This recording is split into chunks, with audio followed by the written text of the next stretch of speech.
মে ১৯৭৪-এ রাজস্থানের পোখরান মরুভূমিতে দুপুর ৩:৪৫-এ হঠাৎ মাটি কেঁপে উঠল। একটা প্রচণ্ড বিস্ফোরণ হল, এত জোরে যে পুরো জমি কাঁপতে লাগল। কিন্তু এটা কোনো সাধারণ বিস্ফোরণ ছিল না, এটা ছিল ভারতের প্রথম অ্যাটমিক টেস্ট, স্মাইলিং বুদ্ধা। পুরো পৃথিবী ভাবছিল যে ভারত নন অ্যালাইনমেন্ট নীতি নিয়ে নিজের প্রয়োজন মেটাতে পারবে কিনা, আর ঠিক এর মাঝেই ভারত পরমাণু বোমা বানিয়ে ফেলল। আমেরিকার হুঁশ উড়ে গেল। যুক্তরাজ্য, ফ্রান্স আর কানাডা সবাই হতবাক হয়ে গেল। প্রশ্ন ছিল, আমেরিকার নাকের ডগায় ভারত এটা কিভাবে করে দেখালো? কিন্তু এটা তো শুধু শুরু ছিল।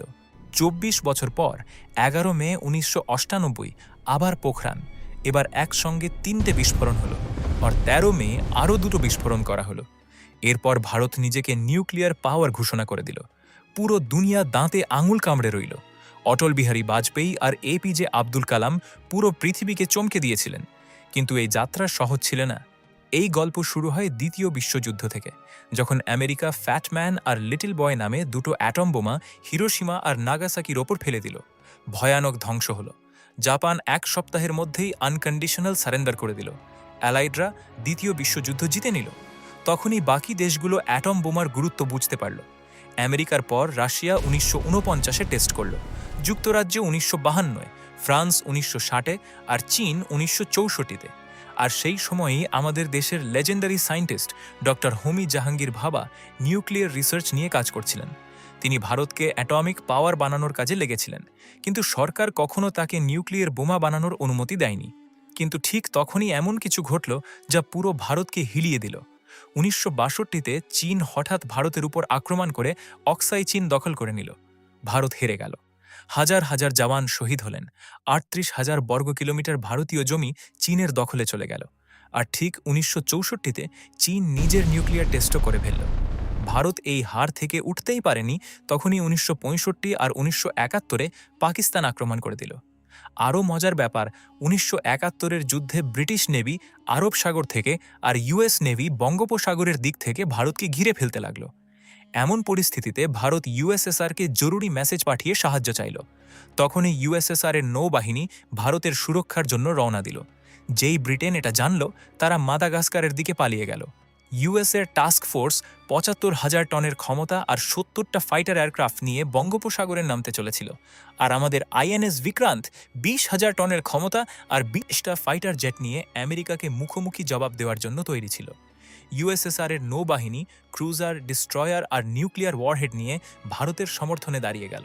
তবে ইউএস নৌবাহিনী বঙ্গোপসাগরে ঢোকেনি, আর ব্রিটেনের মতোই মুখ ফিরিয়ে পাকিস্তানের দিকে চলে গেল। ১৯৭১-এ ভারতের জয়ের পেছনে ইউএসএসআরের সমর্থনের বড় ভূমিকা ছিল।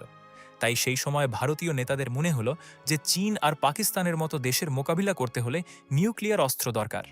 নিউক্লিয়ার বোমা বানিয়ে আমেরিকা নিউক্লিয়ার রেস শুরু করেছিল ঠিকই, কিন্তু ভারতকে এই রেসে টেনে আনতে ৩জন মহান মানুষ ছিলেন: জেআরডি টাটা, ডক্টর হোমি জাহাঙ্গীর ভাবা আর Lal Bahadur Shastri. JRD tata nuclear রিসার্চের জন্য ফান্ডিং করেছিলেন। আমেরিকা যখন হিরোশিমা, নাগাসাকিতে বোমা ফেলে নিজের ক্ষমতার প্রদর্শন করল, তখন থেকেই হোমি ভাবা জওয়াহরলাল নেহরু আর কংগ্রেস নেতাদের বলে আসছিলেন যে আমাদেরও নিউক্লিয়ার পাওয়ার ফিল্ডে কাজ এগিয়ে নিয়ে যেতে হবে। এই প্রোগ্রামে প্রধানমন্ত্রী জওয়াহরলাল নেহরুও খুব আগ্রহী ছিলেন। তাই তিনি এই নিউক্লিয়ার প্রজেক্টকে পিসফুল ডেভেলপমেন্টের নামে অনুমোদন দিয়েছিলেন। কিন্তু তিনি অ্যাটমিক রিসার্চকে শুধু পাওয়ার জেনারেশন পর্যন্ত সীমিত রাখতে বলেছিলেন। ডক্টর ভাবা ১৯৫৪-এ অ্যাটমিক এনার্জি এস্টাবলিশমেন্ট ট্রম্বে স্থাপন করেন, যাতে ভারতে মাল্টিডিসিপ্লিনারি নিউক্লিয়ার রিসার্চ শুরু করা যায়। আর ১৯৬৪-তে চীন নিউক্লিয়ার টেস্ট করলে ১৯৬৫-তে লাল বাহাদুর শাস্ত্রী ভারতের নিউক্লিয়ার এক্সপ্লোজিভ প্রোগ্রামকে গ্রিন সিগন্যাল দেন। কিন্তু ঠিক তখনই জানুয়ারি ১৯৬৬-তে এমন কিছু ঘটে যা আজও রোমাঞ্চকর। ডক্টর হোমি ভাবা একটা প্লেন ক্র্যাশে মারা যান। আর সবচেয়ে আশ্চর্যের ব্যাপার, একই মাসে লাল বাহাদুর শাস্ত্রীরও সন্দেহজনক পরিস্থিতিতে মৃত্যু হয়। ১ মাসে ২জন নেতা যারা ভারতের নিউক্লিয়ার প্রোগ্রাম এগিয়ে নিয়ে যাচ্ছিলেন, তারা শেষ হয়ে যান। আজও এটা রহস্য, এটা কি শুধু কাকতালীয় ছিল না অন্য কিছু? কিন্তু এনাদের মৃত্যুর পর ভারতের নিউক্লিয়ার প্রোগ্রাম বড় ধাক্কা খায়। তবুও অন্য ফিজিসিস্টরা কাজ এগিয়ে নেন। এনাদের স্মৃতিতে সেন্টারের নাম বদলে ভাবা অ্যাটমিক রিসার্চ সেন্টার করা হয়, যাদের সায়েন্টিস্টরা মিলে ভারতের প্রথম নিউক্লিয়ার প্রজেক্টকে আকার দেন। সমস্যা ছিল, স্বাধীনতার পরও ভারত খারাপ সময়ের মধ্যে দিয়ে যাচ্ছিল। না ছিল অ্যাডভান্স টেকনোলজি, না এই ফিল্ডে প্রগ্রেসের জন্য স্পেসিফিক বাজেট। অবস্থা এত খারাপ ছিল যে ইউএস আর ইউএসএসআর এর মতো দেশের হিউম্যানিটেরিয়ান এইডে দেশ চলছিল। কিন্তু এর মাঝেই ইউএসএসআর, যুক্তরাজ্য আর ফ্রান্স নিউক্লিয়ার বোমা বানাতে সফল হয়। তারপর চীনও নিজের প্রথম নিউক্লিয়ার টেস্ট করে ফেলে। এখন 5টা দেশ এমন হয়ে গেল যারা ঘাতক নিউক্লিয়ার টেকনোলজি দিয়ে যে কোনো দেশকে ধ্বংস করতে পারে। শত্রু দেশ চীন এই লিস্টে ঢুকতেই ভারতের ওপর চাপ পড়ে যে নিজের ডিফেন্স টেকনোলজি ঠিক করতে হবে। এই সিকিউরিটির এই ঝুঁকির কারণে ভারতও নিজের নজর নিউক্লিয়ার অস্ত্রের দিকে ঘুরিয়ে দেয়। 1966 আস্তে আস্তে শাসক দল থেকে শুরু করে সব লিডিং ইন্ডিয়ান সায়েন্টিস্ট লবিরও মত ছিল যে ভারতকে অ্যাটমিক অস্ত্রে সেলফ রিলায়েন্ট হওয়া খুব জরুরি। অন্যদিকে রাশিয়া, ইউএস, যুক্তরাজ্য, ফ্রান্স আর চীন নন প্রলিফারেশন ট্রিটি বানায়, যাতে বলা হয় যে এনপিটির মেম্বাররা নিউক্লিয়ার অস্ত্র টেকনোলজি ছড়াতে বাধা দেবে। তারা বলে যে এখন আর কোনো দেশকে এই ভয়ানক অস্ত্র বানাতে দেবে না। এনপিটির এই দ্বৈত নীতিতে ভারতও রাগ করে আর এই ট্রিটিতে সই করে না, আর ঠিক করে যে এখন ভারতও নিজের অ্যাটম বোমা বানাবে। লাল বাহাদুর শাস্ত্রীর মৃত্যুর পর 1966-তে ইন্দিরা গান্ধীর হাতে ক্ষমতা আসে। তিনিও সিদ্ধান্ত নেন যে ভারত নিউক্লিয়ার বোমা বানানোর কাজ চালিয়ে যাবে। এই প্রজেক্টের উপর ওয়েস্টার্ন দেশগুলোর তীক্ষ্ণ নজর ছিল। ইউএস থেকে শুরু করে কোনো ডেভেলপ দেশ চায়নি যে ভারতও নিউক্লিয়ার ক্লাবের অংশ হয়ে যাক। এই চ্যালেঞ্জের মধ্যেই নিউক্লিয়ার বোমা বানানোর কাজ দুটো টিমকে দেওয়া হয়। প্রথম টিমকে লিড করছিলেন বিএআরসি ডিরেক্টর রাজা রামান্না, আর দ্বিতীয় টিমের দায়িত্ব ছিল ডিআরডিওর ডিরেক্টর ডিডি নাগচৌধুরীর ওপর। দুটো টিম মিলিয়ে মোট 75 জন সায়েন্টিস্ট আর ইঞ্জিনিয়ার এই কাজে লেগেছিল। কিন্তু শুধু 3 জনের কাছেই নিউক্লিয়ার প্রজেক্টের পুরো খবর ছিল। প্রথমে নিজে ইন্দিরা গান্ধী, মিশনের গোপনীয়তা বজায় রাখতে ডিফেন্স মিনিস্টার আর হোম মিনিস্টারকেও এই প্রজেক্টের তথ্য থেকে দূরে রাখা হয়েছিল। কিন্তু এখানে একটা বড় সমস্যা হলো, বোমা বানাতে প্লুটোনিয়াম দরকার। কিন্তু ট্রাম্পের ফেনিক্স রিঅ্যাক্টর আগেই বন্ধ হয়ে গিয়েছিল, আর বাকি প্লুটোনিয়াম পূর্ণিমা নিউক্লিয়ার রিঅ্যাক্টরে ব্যবহার হচ্ছিল। তাই প্লুটোনিয়ামের চাহিদা মেটাতে 1973-এ পূর্ণিমার রিঅ্যাক্টর শাটডাউন করে দেওয়া হয়, যাতে সেখান থেকে প্লুটোনিয়াম নিয়ে নিউক্লিয়ার টেস্টে ব্যবহার করা যায়। এছাড়া বাসুদেব আইয়ার বোমার সবচেয়ে জটিল অংশ নিউট্রন ইনিশিয়েটর বানাতে সফল হন। এটা এমন অংশ ছিল যা বানাতে আমেরিকাকেও সবচেয়ে বেশি সমস্যায় পড়তে হয়েছিল। টেস্টিংয়ের জন্য সায়েন্টিস্টদের প্রথম পছন্দ ছিল পোখরান রেঞ্জ, কারণ টেস্টিং এমন জায়গায় করতে হবে যেখানে আশপাশে কোনো জনবসতি নেই। আর এই সব শর্ত রাজস্থানের থর মরুভূমিতে পুরোপুরি মানানসই ছিল। আর শেষমেশ 18 মে 1974 দুপুর 3:45-এ বোতাম টেপা হলো। নিউক্লিয়ার বিস্ফোরণ হলো। ভালো দিক ছিল, বোমাটা ইমপ্লোসিভ ছিল, আর টেস্ট মাটির নিচে করা হয়েছিল, তাই রেডিয়েশন হাওয়ায় ছড়ানোর ভয় কম ছিল। সঙ্গে বোমার ক্ষমতা ছিল 12 কিলোটন, তাই বিস্ফোরণ খুব ভয়ানক আর ধ্বংসাত্মক হয়নি। কিন্তু এই বিস্ফোরণের সঙ্গেই দুনিয়া জেনে গেল যে ভারতও এখন নিউক্লিয়ার অস্ত্র বানানোর ক্ষমতা রাখে। ভারতের এই প্রথম নিউক্লিয়ার টেস্টকে স্মাইলিং বুদ্ধা নামে ডাকা শুরু হলো। অখবরে ভারতের নিউক্লিয়ার টেস্টের খবর দেখে আমেরিকার ঘুম উড়ে গিয়েছিল। তারা মেনে নিতে পারছিল না যে ভারত আমেরিকার থেকে লুকিয়ে নিউক্লিয়ার টেস্ট করতে পারে, তাও তাদের নাকের ডগায়। কানাডার রিয়াকশনও প্রায় একই ছিল। তারা নিজেদের ঠকা মনে করছিল। আসলে টেস্টের জন্য যে প্লুটোনিয়াম ব্যবহার হয়েছিল সেটা কানাডার দেওয়া হেভি ওয়াটার রিঅ্যাক্টর টেকনোলজি থেকেই তৈরি হয়েছিল। টেস্টের পরপরই কানাডা ভারতের সঙ্গে চলমান রিঅ্যাক্টর প্রজেক্ট থেকে হাত গুটিয়ে নেয়, আর নিউক্লিয়ার টেকনোলজি আর ফিউল সেলের উপর ব্যান লাগিয়ে দেয়। অনেক ওয়েস্টার্ন দেশের মতে ভারত 1960-এর দশক থেকে এনপিটির সমর্থন করছিল, আর শেষে ভারতই গোপনে নিউক্লিয়ার ডিভাইস টেস্ট করে ট্রিটির মজা উড়িয়ে দিল। সিটিবিটি ট্রিটি রিলিজ করা হলো। এটা comprehensive nuclear test ban treaty ছিল, যাতে বলা হয় যে কোনো দেশ বা মানুষকে নিউক্লিয়ার টেস্ট করার অনুমতি নেই। এছাড়া এনএসজিও তৈরি করা হলো। এনএসজি মানে নিউক্লিয়ার সাপ্লায়ার গ্রুপ, যাতে স্পষ্ট করে বলা হয় যে কোনো দেশ অনুমতি ছাড়া ইউরেনিয়াম সাপ্লাই করতে পারবে না। বিশেষ করে ভারতকে নিউক্লিয়ার সম্পর্কিত রিসোর্স সাপ্লাই করার উপর পুরোপুরি ব্যান লাগানো হলো। তারপর 1995-এ প্রধানমন্ত্রীর কুর্সি পিভি নরসিমহা রাওয়ের হাতে আসে। তিনি আবার জোরে সোরে পোখরানের নিউক্লিয়ার টেস্টের প্রস্তুতি করান। কিন্তু তার ভুল হয় যে প্রজেক্টের গোপনীয়তার দিকে খেয়াল দেননি, আর এর ফলে আমেরিকান স্পাই স্যাটেলাইট পোখরানের দ্বিতীয় নিউক্লিয়ার টেস্টের প্রস্তুতি দেখে ফেলে। এখানে আবার আমেরিকান প্রেসিডেন্ট বিল ক্লিন্টন ভারতের উপর জিওপলিটিক্যাল প্রেশার দিয়ে নিউক্লিয়ার টেস্ট বন্ধ করিয়ে দেন। তিনি সরাসরি প্রধানমন্ত্রীকে ফোন করে বলেন যে টেস্ট হলে ভারতকে তার ফল ভোগ করতে হতে পারে। আমেরিকা এটা একবার নয়, দুবার করেছে। কিন্তু এত বড় হইহচ্চড়ের পরও ভারত নিজের লক্ষ্য থেকে চোখ সরায়নি, আর এই প্রজেক্টে শীঘ্রই এপিজে আব্দুল কালামকে সঙ্গে পান অটল বিহারী বাজপেয়ী। 1996-এ অটল বিহারী বাজপেয়ী ক্ষমতায় আসেন।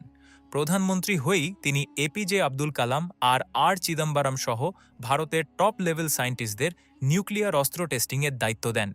তিনি বিজ্ঞানীদের খোলা ছাড় দেন যে যা খুশি করো, কিন্তু এই টেস্ট কম সময়ের মধ্যে সফলভাবে করো। কিন্তু দুঃখের বিষয়, তার সরকার মাত্র ১৩ দিনে পড়ে যায় আর প্রজেক্ট আবার থেমে যায়। তারপর ১৯৯৮-এ আবার ক্ষমতায় ফিরে অটল বিহারী বাজপেয়ী নিউক্লিয়ার টেস্টকে গো আহেড দেন। এই টেস্ট করার সবচেয়ে বড় চ্যালেঞ্জ ছিল গোপনীয়তা। সিআইএর নাকের ডগায় পোখরানের টেস্ট প্রিপারেশন করার সহজ ছিল না। আসলে পোখরান একটা খোলা মরুভূমি, সেখানে ছোট থেকে ছোট হলচলও ধরা পড়ে। এর জন্য ইন্ডিয়ান আর্মির ৫৮ ইঞ্জিনিয়ার রেজিমেন্টকে বেছে নেওয়া হয়, যাদের কাঁধে শুধু টেস্ট সাইট প্রিপেয়ার করার দায়িত্ব নয়, এর গোপনীয়তা বজায় রাখার দায়িত্বও দেওয়া হয়। ইন্ডিয়ান আর্মি এই মিশনকে খুব ভালোভাবে পালন করে। স্যাটেলাইট আর সিআইএর তীক্ষ্ণ নজর থেকে টেস্ট বাঁচাতে আর্মি স্যান্ড ডিউনের সাহায্য নেয়। টেস্ট সাইটে যে সায়েন্টিস্ট আর ইঞ্জিনিয়াররা কাজ করতেন, তারা একে অপরের সঙ্গে কোড ওয়ার্ডে কথা বলতেন, আসল নামের বদলে ফেক নাম ব্যবহার করতেন। যেমন ডক্টর এপিজে আব্দুল কালামকে মেজর জেনারেল পৃথ্বীরাজ বলা হতো, আর চিদম্বরমকে মেজর জেনারেল নটরাজ বলে ডাকা হতো। সব সায়েন্টিস্টের জন্য নির্দেশ ছিল যে টেস্ট সাইটে তারা আর্মির ইউনিফর্ম পরেই কাজ করবেন। এছাড়া টেস্ট সাইটে বেশিরভাগ কাজ রাতে করা হতো, কারণ রাতে অন্ধকারের জন্য স্যাটেলাইটের ভিশন পাওয়ারে প্রভাব পড়ত। সিআইএর কাছে প্রজেক্টের খবর না পৌঁছাতে পোখরান সাইটে আর্টিফিশিয়াল ভেজিটেশন লাগানো হয়েছিল। সেন্সর কেবল রেখে বালি দিয়ে ঢেকে দেওয়া হতো। বোম শাফটকেও ক্যামোফ্লেজ নেটিং দিয়ে কভার করা হতো। আর শেষমেশ ১১ মে ১৯৯৮ দুপুর ৩:৪৫-এ যখন হাওয়া থেমে গেল, তখন পোখরানে এমন ধামাকা হলো যে পুরো পৃথিবী কেঁপে উঠল। এই দিন ভারত একটা নয়, ৩টে নিউক্লিয়ার ডিভাইস সফলভাবে ডিটোনেট করে ইতিহাস রচনা করে। ভারত একমাত্র দেশ হয়ে গেল যে নিজের টেকনোলজির জোরে নিউক্লিয়ার টেস্ট করল আর আমেরিকার হুশ উড়িয়ে দিল। ১১ মের পর ১৩ মেতেও ভারত দুটো এক্সপেরিমেন্ট করে আন্তর্জাতিক লেভেলে আলাদা নাম কিনে নেয়। ভারতের এই বড় অ্যাচিভমেন্টকে অপারেশন শক্তি নাম দেওয়া হয়। দেশে যেখানে এই নিউক্লিয়ার টেস্টের জন্য উৎসবের মেজাজ ছিল, ওয়েস্টার্ন দেশগুলোতে শোকের ছায়া নেমে এসেছিল। আমেরিকার প্রেসিডেন্ট নিজের কনফারেন্সে ভারতের টেস্টকে এশিয়ার জন্য বিপদ বলতে পিছু হননি।